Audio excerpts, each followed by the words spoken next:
ewa qur'ana ewa jigi kunga cide un ci kun fule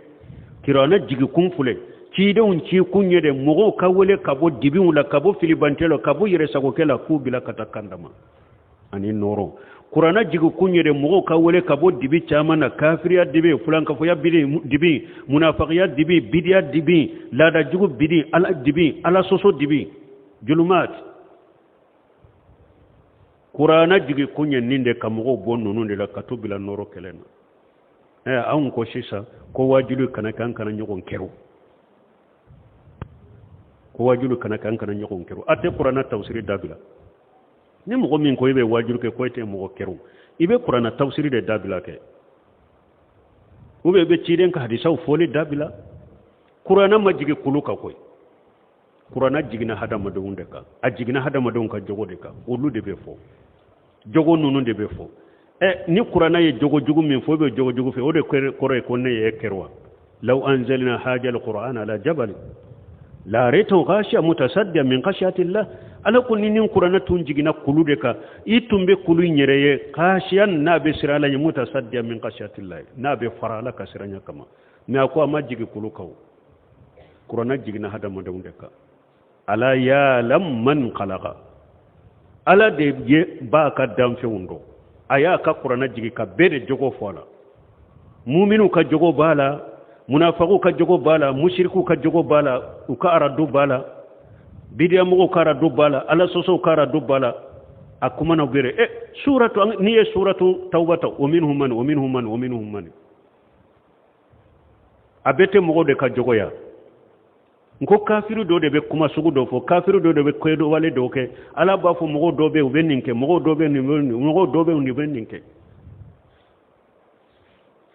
ka fo be mushriki min ka koy kana kiru o be bidiya maulidi min ka ko kana kiru ibe kiru foida aw nyo fo ya ante mogo nani na de da jugu yani nani ni mimbari no jo fenu na ciden ka palasolo te kew me Qur'ana ko ewa yoro femminye mushriki yai ika mushrikiya be fo ko mushrikiya be fo de Qur'ana ye min ke munafiqiya munafiki jogo na bila o munafiki jogo be fo de Qur'ana ye min fo min ye bidaya ni hadisa wala o bidaya be fo yede o bidaya ko ni be fo ni ne ko anyi kero donc o korele te sega bila jamana kono de ni o de kerule o te sega bila de kata fe monto ko ebeta do dina kono minte dina kono ko an kana nyogon kero an kana ewa an ka waju ke wadu ci an kana nyogon an kana ni fo ebeta fo ko mawlidi be dina kono ne bolo mawlidi be dina kono de be mo sallallahu alaihi ni ebola be dina kono akeke ni yere de bi yere sallallahu alaihi isa ke qiyama kine ka jo ibena doye mo de beta ko konne bolo nimbe dina kono mo beto fo dina ala de tay dina ciden de tay ciden ka sunna o yemmin sabati salafu ka tabolo mo site mo sallallahu alaihi koy wala ni mo ye bidiya ke ciden de ya fu ni ye bidiya do ni dina kono ni tara ala fi ala ba fu ka sarate ne fe ya man amila amala laysa alaihi amruna fa huwa radd mawludi be saka ke dina do ye chogodi mawlidi be qur'ana kono wa mawlidi be ciden ka hadisa jumanna har malik majhabi lan ka fiqh kitabu munum be mawlidi be mi maliki te mawlidi do ate qur'ana kono ate hadisa kono seybo te mawlidi do tabina te mawlidi do tabina te mawlidi do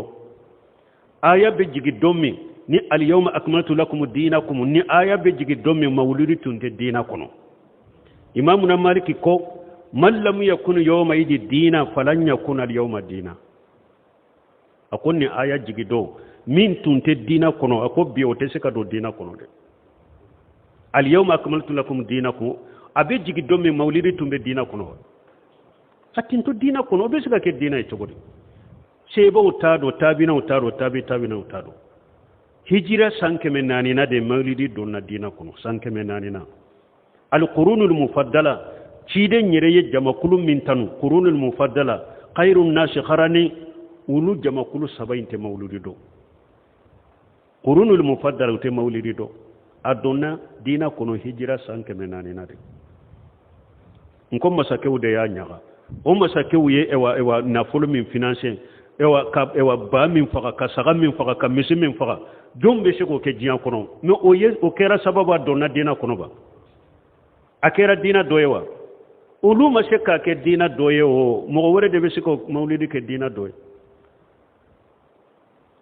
fo ka taa diɲɛ wuli mawulidi tɛ se ka kɛ dina dɔ ye a tɛ se ka don dina la awa ni mɔgɔ o mɔgɔ y'a kɛ i bɛ bidiya la i bɛ fili la ala b'i ka baara segin ma lagara i tɛ sara filibantiya bidiya mawulidi ma don dina la maliki ɲana mais a donna dina kɔnɔ maliki ka majahabi mɔgɔ minnu ɲana olu ye kitabu dila kaw a bidiya ka koniya ka bidiya ibn hajin madigali ulu ye fi madigal ulu ye fen ka kaw lagami nunu baji nunu maliki majhabi mogom nunu ni mawlidi donna dina kono nyana ni mawlidi ke donna dina kono nyana u ye kitabu dila mawlidi bidiyaka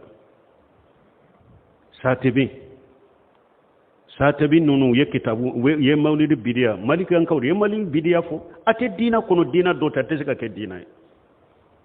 bal malaka hakiman dama qur'ana majigi foy kama an ka nyogon bo dibi wala an ka nyogon bo filila mais ni o nana de sa ko be e wa qur'ana sariya wure de be dankaran kana nyogon keru an kana ninke an kana ninke an kana ninke an kana ninke an kana ninke e be se ka fo ne be jamana min na be salafu katabulo da min kera tinyali kelay bidiya moda be woleli ke kata bidiya ma be tinyali ke aya to fo kara dukaka am be jamana min konon to kana fo mo to kana fo abe se ko keke oya o yere silamiya sariyate abo fo silamiya sariyate to kana fo mais bidiya kana fo o be se ka bola maulidi e bidiya o be se ka bola ka kantigeli ke kabure o ye mushrikiya mo be se ka o baliya ka kantigeli ke kabure mushrikiya mo ye se ko bali ka sujudu ke wasuye o ye mushrikiya ka sujudu ke mo ye o mushrikiya mo be se ko baliya mo na ko qur'ana tafsir ka dabila alaka hakiman dama alaka jamana sagi kata ciyama ku sagi kata dina haqiqa ma ki sagi kata sundenga sunnama ala fahamu salafu salih ala ko ke jamana ne awa ni jamana fana mode soro dina haqiqa namma sagi katoma ambe lafiya minyina te soro de ambe ba ala deli kuna alaka jamana lafiya me jamana te siga lafiya inna allaha la yughayyiru ma bi qaumi hatta yughayyiru ma bi anfusihim jamana imbe ala soso ne ala kuta ni bidiya ni kafiriya ni mushrikiya minna dolomin minna junubun minna ni jamana ma bode lanka yelema ka bola ka tubi kata alama ambe solution ni fa munu ya te sorote koy ate sorode inna allaha la yughayyiru ma bi qaumi hatta yughayyiru ma bi anfusihim ala ko ni ala ye janga kata ni gerente ni fitina ni balaw bila mogoka femmin kama ni o ewa naw yere de ma yelema ka bo ka junubu la balawuni gerente jignaw kama ni ewa junubu ni ala soso mun naw de ma yelema ne ala te balawunu nu yelema ka bo ka koy